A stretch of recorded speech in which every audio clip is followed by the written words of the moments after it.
Welcome to Channel 7's Investigations News. I'm your host, Derek Wade. It is a pleasure to be back in the studio today.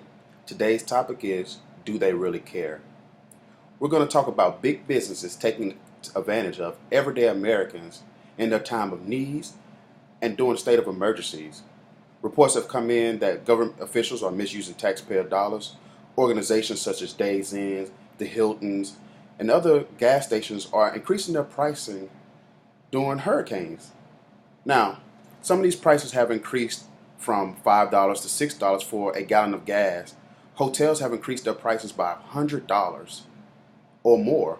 Some have even went over 3 times the amount of what they originally charged. So the big question is, do they care about the consumers or their reputation, or is it all about the dollar? After Hurricane Andrews in 1992, the state of Florida enacted a law that prohibits price gouging. It is illegal to raise prices on items such as rentals, essential commodities, ice, lumber, generators, shelters, and numerous other things that families would need during a hurricane or any type of emergency. Even after that law has been enacted, there have been several reports of families being uprooted and moved out of hotels because their prices have increased. Many Americans fear that our taxpayer dollars are not being well spent and being improperly used. Does the government have the responsibility to report fraud, waste, and abuse of taxpayer dollars? The American people would like to know that. During Hurricane Katrina, the Government Accountability Office found that FEMA improperly used $1 billion in relief funds. The government purchase card was improperly used over 250 times. Also, after Hurricane Katrina, Watermark Apartment, they informed their tenants that they would have to move out of their homes because they were inhabitable. After they moved everyone out, they improved the homes, renovated, and then increased the rent by $100.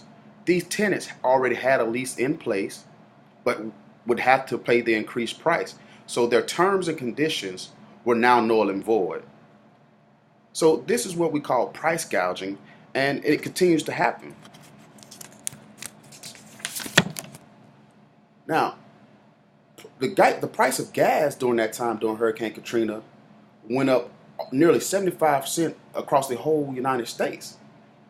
Over in Ohio, 857 miles away, they increased their prices of fuel.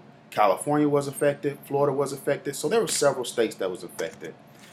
During Hurricane Sandy, companies were doing price gouges in New Jersey. There were 4 hotels, 3 gas stations, and a hardware store that recently had to pay out approximately $283,000 in fines after being convicted or being found to have been doing price gouging.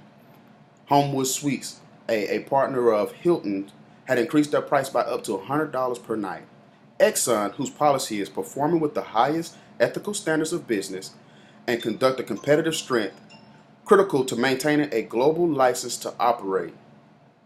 This is their corporate social responsibility, yet they increased their prices of fuel, and they were forced to pay a fine also.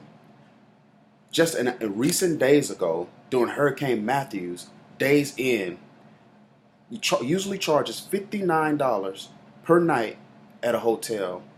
They increased their price to $199. There was a mother and a child who had to recently move out because she could not afford to pay $199. We had an organization that was a rehabilitation organization that lost power, that had over 60 personnel that was displaced and needed to find a place to stay. They were able to move in at that rate for $199. This is a travesty, and we have to figure out, how do we stop this? So organizations have a responsibility to maintain high ethical standards and social responsibilities while staying committed to the customers and providing great service. Failure to do so destroys their brands, and it destroys the confidence of the consumer. If you find that you're having these high prices, contact your local attorney office or contact the news so that we can get the word out and ensure that this does not continue to happen. This is my time with Channel 7 News, and thank you, and have a great evening.